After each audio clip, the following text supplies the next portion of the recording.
పోయినాక మా 10 ఏళ్ళు ఒక్క ఆయనే ఏలిండు, భార్య 5 ఏళ్ళు ఏలింది, భర్త 5 ఏళ్ళు ఏలిండు మల్లేష్ యాదవ్. ఆయన భార్య ధనలక్ష్మి.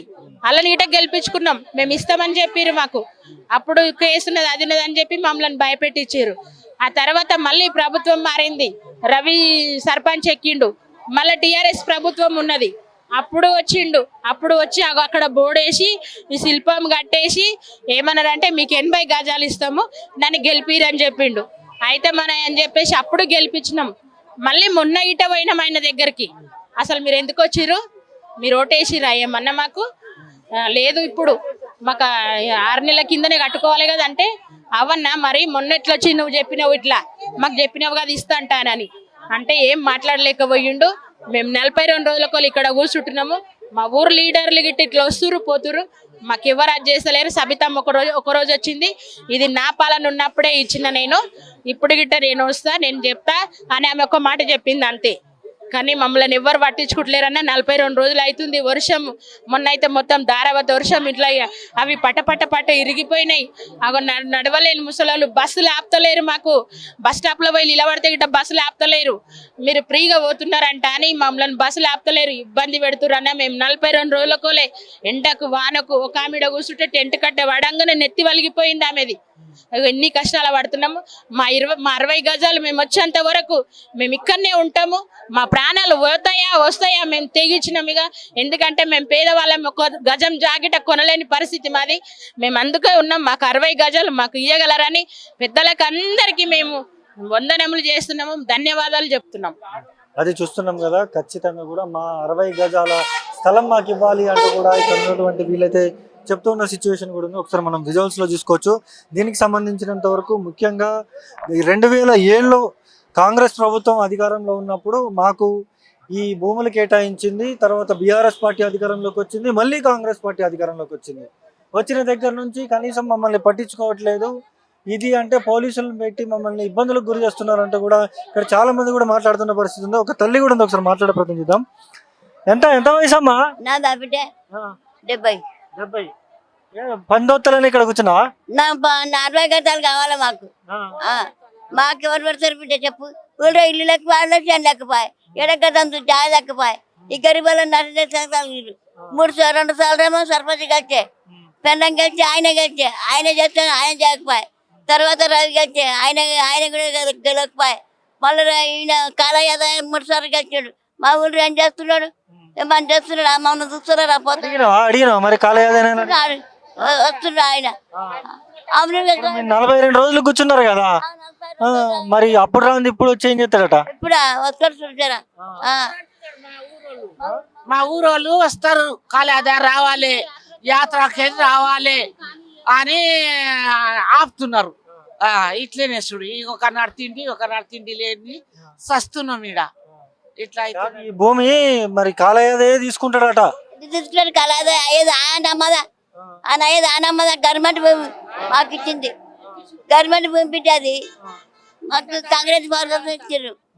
ఆయన అయ్యేది ఆయన తీసుకొని కలయాదా రమ్మని తీసుకోమని ఎదకైనా సరే తీసుకుంటే ఏం చేస్తాం? ఏం చేస్తాం చూడు, ఆయన పని ఏం చేస్తామా? ఏడన్నా సస్తాం, ఆయన పేరు మీద ఏడన్నా సస్తాం, రోడ్ వెళ్ళిపోతాం. ఏం చేస్తాం మరి? ముసలు ఏం చేస్తాం? సతగానోళ్ళు ఏం చేస్తాం?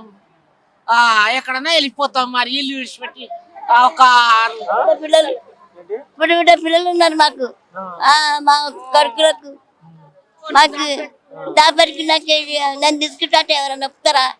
ఎవరు ఒప్పరు బిడ్డ? మాకు న్యాయం చేసి జరగాలి ఆయన. ఇప్పుడేం అడుగుతా, ఆయన వచ్చినాక అడుగుతున్నా.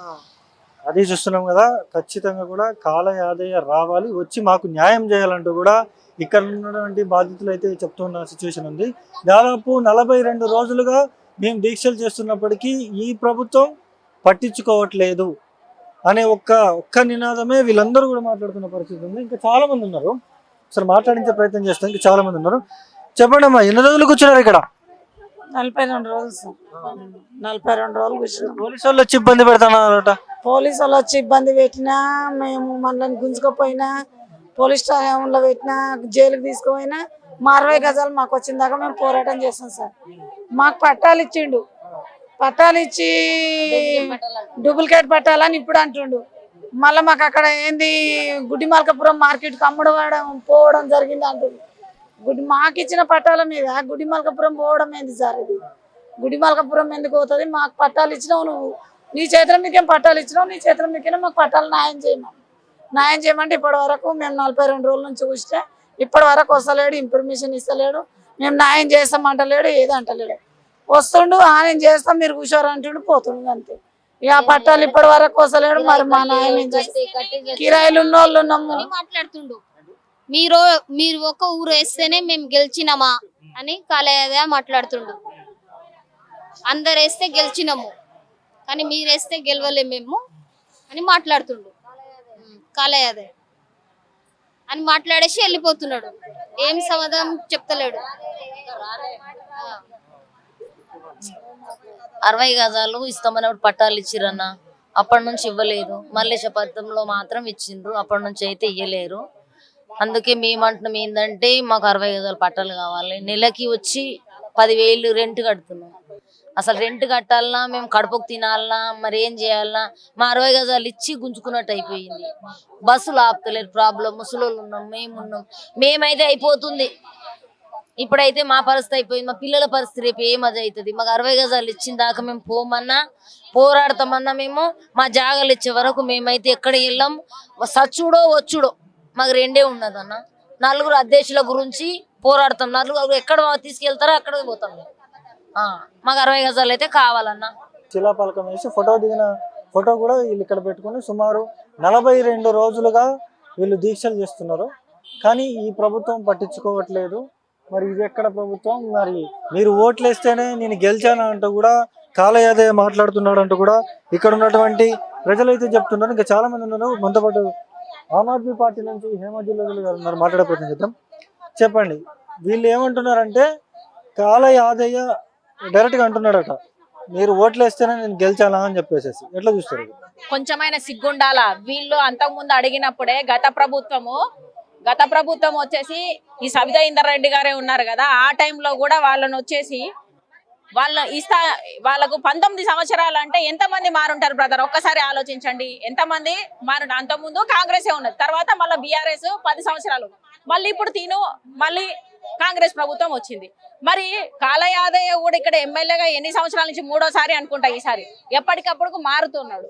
వీళ్లకు 19 సంవత్సరాలలో న్యాయం చేయకుండా ఏ ప్రభుత్వం ఉంది? బీఆర్ఎస్ ఉంది, కాంగ్రెస్ ఉన్నది, ఈ సైడ్ చూసుకుంటే ఎమ్మెల్యేగా కాలయాదయ్య ఉన్నారు. వీళ్ళు ఎవ్వరు పట్టించుకోలేదు. వీళ్ళు ఓట్లు వేయకుండానే వచ్చేసి వాళ్ళు గెలిచిర్రా? కొంచెమైనా సిగ్గుండాలి ఆ మాట్లాడారు. మీరు ఓట్లేసి అంటారు, జనాలు ఉన్నారు నీ కాన్స్టిట్యున్సీ లో, జనాలు ఓట్లు వేసినా వేయకపోయినా నువ్వు గెలిచినావంటే వాళ్ళు ఓట్లు వేసినట్టే.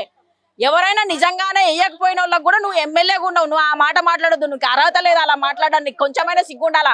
నీకు తెలివి లేకపోతే తెలివి లేనిలాగా ఉండు, కానీ నాకు ఓట్లు వేసిర్రా అని మాట్లాడితే ఈ రోజు ఎమ్మెల్యేగా గెలిచింది ఎవడు ఓట్ల వల్ల గెలిచిర్రు? దీంట్లో ఎవరే ఓట్లు వేసినవా అని చెప్పి మాట్లాడడానికి ఏం అధికారం ఉన్నదని చెప్పి మాట్లాడుతున్నాము. కొంచెమైనా ఈ రోజు ప్రజల సొమ్ము వచ్చేసి నువ్వు ఎమ్మెల్యేగా ఎంత జీతం తీసుకుంటున్నావు కనబడట్లేదా? ఈ రోజున పోయినసారి కూడా నేను ఫోన్ చేసిన ఇదే కార్యక్రమంలో వచ్చినప్పుడు 11వ రోజు 12వ రోజు అప్పుడు నేను వచ్చినప్పుడు కాల్ చేశాను.